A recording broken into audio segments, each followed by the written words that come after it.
Los protagonistas de la noticia en Notimundo. Y en este momento hacemos contacto con el abogado Esteban Torres, vocal del CAL y también asambleísta por el Partido Social Cristiano, para hablar sobre estas propuestas de reforma del COTAD y también la nueva administración legislativa, algunas de las expectativas que se vienen en adelante. Asambleísta Torres, gracias por estar con nosotros. Qué gusto estar con ustedes a las órdenes. Gracias, asambleísta. Aparte de las propuestas que, fue lanzada hace pocos días por parte del ex alcalde de Guayaquil, Jaime Nebot, era esta reasignación, este incremento de asignaciones propiamente para las prefecturas y municipios. ¿Cómo lograr esto? ¿Cómo pretender que esto pueda hacerse efectivo cuando las asignaciones que están previstas por ley en muchos casos ni siquiera llegan completas o al menos no llegan a tiempo? Bueno, es que eso es precisamente lo que hay que cambiar. Y una propuesta general que ha lanzado el abogado Nebot, con el conocimiento además de lo que significa la administración local, con lo que significa también la necesidad de un sinnúmero de municipios, quizás no el de Quito, no el de Guayaquil, pero el de ciudades pequeñas, de ciudades intermedias que tienen serios problemas para que les respeten, que les devuelvan aquellos valores que por ley les corresponden. Esta gran propuesta que se ha enmarcado en una tesis de federalismo que no es sencilla de llevar a cabo porque además requiere un entendimiento popular y de ciertos actores para que vaya calando, tiene que tener un punto de partida, y ese es el punto de partida que se ha discutido en este momento, y es algo muy simple, que las asignaciones para los GATS en tema petrolero suban del 10 al 20%. Y en el tema tributario, es decir, de los impuestos que se cobran a los ecuatorianos, se transfieran a los GATS del 21 al 40%. ¿Significa esto entonces un egreso adicional para el Estado? No, porque a la par habría también una entrega o se podrían compartir competencias, por ejemplo. ¿Y en qué resultaría todo esto? En que una reasignación de competencias. Decida, por ejemplo, construir un hospital para su población y tenga los recursos para hacerlo, y que no espere ya que sea una decisión del gobierno central que nunca llega, porque al menos en este gobierno los ofrecimientos no han llegado, y que se pueda de alguna manera ayudar a cada población de forma inmediata con sus autoridades más cercanas y sin esperar desde el Estado central que haya dádivas como lamentablemente se han acostumbrado a que suceda. Uno de los riesgos que se ha planteado también es a veces la poca eficiencia que existen, no necesariamente en todos los municipios, pero en algunos de ellos, también sistemas quizá muy pequeños con gran riesgo de corrupción. ¿Cómo manejar esto? Sin duda, y eso es algo que no deja de existir porque el Estado sea grande y centralista, y que no dejará de existir si hay incluso este tipo de más recursos y más competencias para los gobiernos autónomos descentralizados. Hay problemas estructurales, sí. Uno de esos es la proliferación de gobiernos autónomos descentralizados y la proliferación también de parroquias en varias provincias. Por ejemplo, en Tungurahua, y precisamente hoy que estamos con el proceso electoral, estamos buscando perfiles para que sean candidatos, hay que presentar 600 candidatos por la cantidad de gobiernos autónomos descentralizados, le hace parroquiales y cantonales.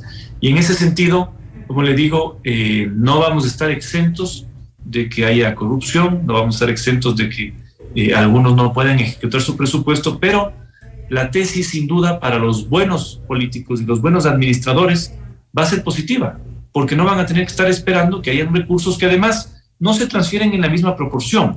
Porque no es que cuando sube el precio del petróleo y vamos ya un periodo de varios meses, no sé si podría decirle más de un año, con precios que superan los $100 por barril de petróleo, eso no se está viendo en los presupuestos de cada uno de los gobiernos autónomos descentralizados. Y si todo está bien, porque eso es lo interesante en esta propuesta, si todo creemos que está bien, no hay que discutir nada. Si creemos que las cosas están funcionando perfectas, ¿para qué cambiarlas? Pero sin duda todos tenemos el sentimiento de que no están funcionando bien. Y esta propuesta, que no deja de ser absolutamente constructiva para el debate, es el primer peldaño para que las cosas, creo yo, mejoren. Pero no necesariamente las cosas no funcionan bien por falta de leyes o por reformar uno que otro cuerpo legal. A veces es también un problema, o principalmente es un problema de las autoridades. No, es un problema de gestión, y usted lo ha dicho muy bien. Oiga, en el país, ojalá no hubieran más leyes, porque con que se cumplan las que están seríamos ya Suiza, pero el problema es gestión. Por ejemplo, ¿qué tiene que ver la Asamblea en que haya o no medicinas en un hospital? Nada, es un tema de pura gestión, de que quien está encargado de esto haga el contacto con las farmacéuticas locales o internacionales y lleguen las medicinas a los hospitales. ¿Qué tiene que ver, por ejemplo, la Asamblea en que haya ampliación de vías, que tapen los huecos? Absolutamente nada, no es un problema de ley, es de gestión. Y lo mismo se ve en cualquier gobierno autónomo descentralizado. No es que por ordenanzas los cantones son mágicamente más prósperos, son precisamente por la gestión de cada una de sus autoridades, porque los presupuestos se ejecuten, porque no se roben la plata, porque lamentablemente la gente se roba la plata, y que las cosas lleguen a quienes tienen que llegar. Así que sin duda es un tema de gestión. Lo que implicaría esta reforma, que es una reforma al COTAD, es precisamente más presupuesto para que la gestión de los buenos administradores tenga más éxito. Pero si usted sigue teniendo malos administradores, no va a cambiar nada, ¿no? Eso está muy claro. Y esa es precisamente una de las reflexiones, en el sentido de que si tenemos un mal administrador que le hace ejecutivo, le hace gobierno, y ¿no es esto también una de las posibilidades? ¿No será el problema gigante que tenemos año a año, gobierno a gobierno, transformarlo en varios problemas pequeños que tengamos siempre cada periodo?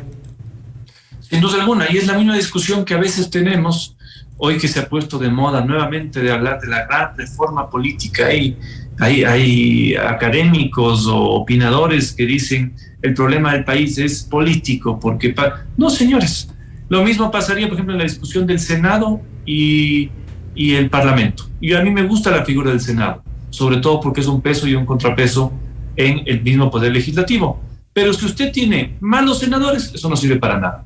Así como en la Asamblea, usted puede tener la misma Asamblea con mejores legisladores, sin duda la cosa va a cambiar. Es así. Y en el mundo se ha visto esto. Buenos gobernantes con malas leyes y malos gobernantes con buenas leyes. Así que es un tema realmente de gestión, de decisión, de entereza, de experiencia. Estamos viendo que este gobierno tiene una inexperiencia hasta en redactar las ternas. Así que, como le digo, todo pasará en el fondo por la madurez política de quien elegimos. ¿Elegimos al cantante o elegimos a la persona que se ha preparado? Y el tamiz es la campaña electoral, que cada vez es mucho más compleja, cada vez es mucho más mediática, y a veces los ecuatorianos aciertan y a veces se equivocan, ¿no? Es lo que pasa en una democracia. ¿No cree usted también, a propósito de lo que plantea ese momento, hay serios errores dentro del legislativo? Y ahora paso a hablar de este tema, lo que ocurrirá de aquí en adelante, una vez que se ha consolidado esta mayoría, estos acuerdos, y lo que parecía difícil, al menos a algunos nos parecía casi imposible, pero ya vemos varias coincidencias entre el Partido Social Cristiano y el correísmo, ahora también un ala de Pachacuti y de la Izquierda Democrática. ¿Hacia dónde va esta Asamblea Nacional? ¿Hay un freno ahí también para el gobierno, según se ha dicho? Bueno, usted ha dicho muy bien, coincidencias, porque aquí muchos que quizás no conocen cómo funciona un legislativo han interpretado votaciones como que son mayorías. Entonces, por ejemplo, la votación en la propuesta de destitución del presidente, nos dijeron, esta es la mayoría, esto avanzará sin mover. No es así. Hay coincidencias y disidencias. Y el propio caso sucedió ayer en la Asamblea Nacional. En la primera sesión, en un tema donde habían coincidencias, hubo la victoria, si se puede decir, de una tesis con una votación abrumadora. Pero son los asambleístas de UNES quienes hablan de esta nueva mayoría. Bueno, no están hablando solo por su lado. Mayoría, porque el Partido Social Cristiano no es. Lo que le puedo decir es que en esa misma sesión existieron 90 votos para elegir a la primera vicepresidenta, 93 votos para elegir al segundo vicepresidente, 117 votos para elegir al primer vocal del CAL. Y luego, en la siguiente sesión, en el tema libertad de expresión, pasó con las justas la aprobación de un proyecto. Entonces, los votos no es que caminan juntos o son orgánicos. Hay coincidencias y hay disidencias. Y seguirán existiendo en absolutamente todo, como se ha visto, y al menos desde la bancada social cristiana nosotros tenemos coincidencias, a veces incluso hasta con el gobierno, sin haber dialogado con ellos. Cuando presentan temas que estaban en la propuesta de campaña ganadora, como en la ley de inversiones, tenemos coincidencias con el gobierno. Y así también tenemos coincidencias con otros grupos, como en este proceso de autodepuración que ha seguido la Asamblea, luego de habérsela entregado al Ejecutivo perdiendo toda independencia. Así que usted me pregunta, ¿hacia dónde va la Asamblea? ¿Con una mayoría sólida? No lo sé, porque no existe una mayoría sólida. Esto es una coincidencia por temas y unas disidencias muy fuertes también por temas. Finalmente, en este camino, el correísmo lo ha pregonado, ha insistido en que volverá, incluso en las últimas horas hasta lo cantaron dentro del legislativo. ¿Ustedes coinciden con eso, en que el correísmo volverá? ¿En qué sentido? ¿Volverá a qué? Ellos cantaban en la asamblea ayer que volverán, entendemos que volverá la Revolución Ciudadana, entendemos que pretenden regresar al poder, entendemos que retoman algunos espacios, ya lo han hecho, en este caso con una de las vicepresidencias. ¿Ese es una de las coincidencias con ustedes?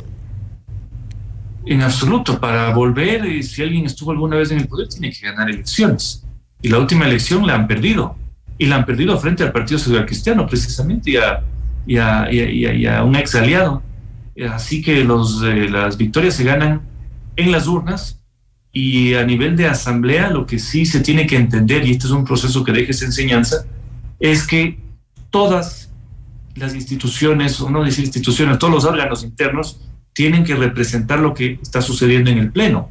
Y cuando, por ejemplo, se le negó a una bancada, a la Social Cristiana, por odio y por rencor hace un año, que esté en una vocalía del CAL, cuando ni siquiera el correísmo hizo eso, cuando tuvo una mayoría de 107 votos, bueno, algo se hizo mal, y eso se corrigió en esta vez. Y lo otro, nos guste o no nos guste, también hay una bancada que tiene 47 votos y que por derecho debería tener una de las dos vicepresidencias, y no las tenía. Así que aquí se ha reconfigurado como tal un órgano para que responda a la realidad del Pleno. Pero de ahí a que alguien quiera volver o no volver, tendrá que ganar elecciones. Y ahí serán los ecuatorianos y los votantes los que decidan si alguien regresa o no regresa jamás, o si va a una nueva opción, o si va a una opción conocida. No lo sé, eso ya es una especulación también. Decisiones, así es. Gracias, asambleísta Torres. Gracias también a ustedes. Saludos cordiales. Gracias. Ha sido el abogado Esteban Torres, vocal del CAL y también asambleísta por el Partido Social Cristiano, hablando sobre las propuestas de reformas al COTAD y también sobre el rumbo que tomará de aquí en adelante la Asamblea Nacional a propósito de las mayorías que dice no son demasiadamente sólidas. Esto es Notimundo Estelar, siempre bien informados.